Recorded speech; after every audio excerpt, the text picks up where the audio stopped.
Kurnool bus ప్రమాద దృశ్యాలు ఇంకా కళ్ల ముందు కదలాడుతూనే ఉన్నాయి. ఈ ప్రమాదంలో 19 మంది సజీవ దహనమైన విషయం తెలిసిందే. ప్రమాదానికి గురైన బస్సును రోడ్డుకు దూరంగా ఉంచారు అధికారులు. ప్రయాణికులు ధరించిన ఆభరణాల కోసం ఇప్పుడు అక్కడ వేట కొనసాగుతోంది. బూడిదను సంచుల్లో ఎత్తి మరీ అక్కడున్న ప్రజలు వెతుకుతున్న వైనం అయితే అక్కడ కనిపిస్తుంది. వీరి తీరుపై సోషల్ మీడియాలో భిన్నాభిప్రాయాలు కూడా వ్యక్తమవుతూ ఉన్నాయి. ఒకంత కోపంగా కూడా విమర్శలు చేస్తున్న సిచ్యువేషన్స్ అక్కడ నెలకొని ఉన్నాయి. మృత్యు గీతికలు ఇంకా వినిపిస్తూనే ఉన్నాయి. అగ్నికి ఆహితవుతున్న వారి ఆహాకారాలు చెవులో ఇంకా మారుమోగుతూనే ఉన్నాయి. ప్రమాదపు ఛాయలు ఇంకా నెరవనే లేదు. మృత్యువు నుంచి బయటపడిన వారు ఇంకా ఆ షాక్ నుంచి కోలుకోనే లేదు. కానీ అవన్నీ మర్చిపోయి కొందరు ప్రవర్తిస్తున్న తీరు మనుషుల ఆలోచన విధానంపై ప్రశ్నలు రేకెత్తిస్తోంది. కర్నూలు జిల్లాలో ఈ నెల 24న జరిగిన రోడ్డు ప్రమాదంలో బస్సు దగ్ధమైన సంగతి మనకు తెలిసిందే. ఈ ప్రమాదంలో 19 మంది ప్రయాణికులు సజీవ దహనమయ్యారు. ప్రమాదానికి గురైన బస్సును అధికారులు తాజాగా రోడ్డుకు దూరంగా కూడా తీసుకెళ్లి అక్కడ పెట్టేయడం జరిగింది. దీంతో ప్రయాణికులు ధరించిన ఆభరణాల కోసం బస్సు చుట్టూ కొందరు చేరి వెతుకుతూ ఉన్నారు. ఆ దృశ్యాలు కూడా మీరు ఒకసారి సుమన్ టీవీ స్క్రీన్ మీద చూడొచ్చు. ఆ బస్సు కాలిపోయి మొత్తం కూడా బూడిదైపోయింది. ఎక్కడికెక్కడ కూడా అక్కడున్న ఇనప రాడ్లు మాత్రమే మనకు కనిపిస్తున్నాయి. అటు ఇటు మనకి కొంచెం ఒక టైర్ మాత్రం, అటు ఇటు 2 టైర్లు మాత్రం కనిపిస్తున్నాయి. అక్కడున్న ప్రజలందరూ కూడా ఏ విధంగా అక్కడ బంగారాన్ని వెతుకుతున్నారో మనం ఒకసారి కూడా చూడొచ్చు. ఎందుకంటే అనుకోని బస్సు ప్రమాదంలో చనిపోయి అయిన వాళ్ళని పోగొట్టుకొని ఇంకా ఆ కుటుంబాలు ఇంకా ప్రజెంట్ తేరుకోనే లేదు. వాళ్ళకి మొన్నటి వరకు కూడా DNA టెస్టులు చేసి ఆ బాడీల్ని, ఆ అస్థిపంజరాలు ఏవైతే ఉన్నాయో ఆ ఎముకల్ని ఆ కుటుంబ సభ్యులకైతే అందజేయడం జరిగింది. ఈ నేపథ్యంలోనే ఇక్కడ దాదాపు అది కావచ్చు కూడా ఒక 4-5 డేస్ మాత్రమే అవుతుంది. ఆ దృశ్యాన్ని మనం ఇప్పటివరకు కూడా ఆ వార్తల్ని కూడా ఇప్పుడే కూడా మనం జీర్ణించుకోలేకుండా ఉన్నాం.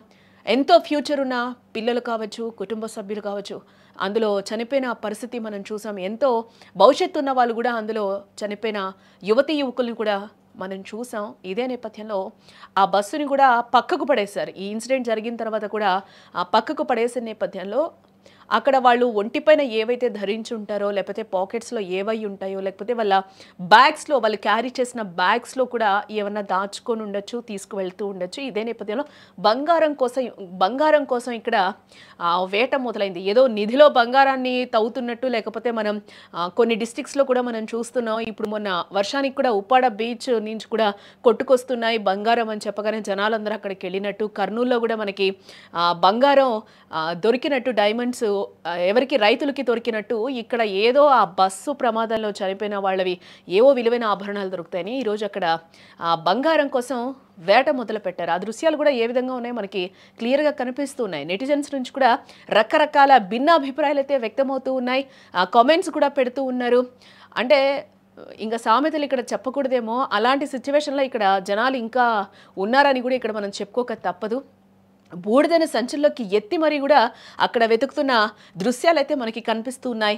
కుటుంబ సభ్యులను కోల్పోయి ఎన్నో కుటుంబాలు ఈరోజు విషాదంలో ఉంటే తమకేమీ పట్టనట్టు, మాకు కాదు కదా జరిగింది, ఎవరికో కదా మనకెందుకో అన్నట్టు బంగారం, వెండి ఆభరణాల కోసం వెతకడం ఏంటని కూడా అటుగా వెళ్తున్న ప్రజలు కూడా ఈరోజు ముక్కును వేలేసుకుంటున్న సిచ్యువేషన్ అయితే కనిపిస్తూ ఉంది.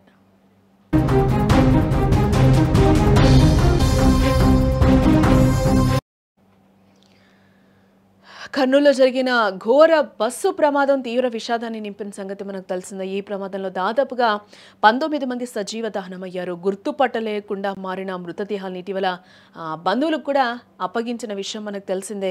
అయితే ప్రమాద స్థలంలో కొందరు చేస్తున్న పనిపై కూడా ఇప్పుడు తీవ్ర విమర్శలు వ్యక్తమవుతూ ఉన్నాయి.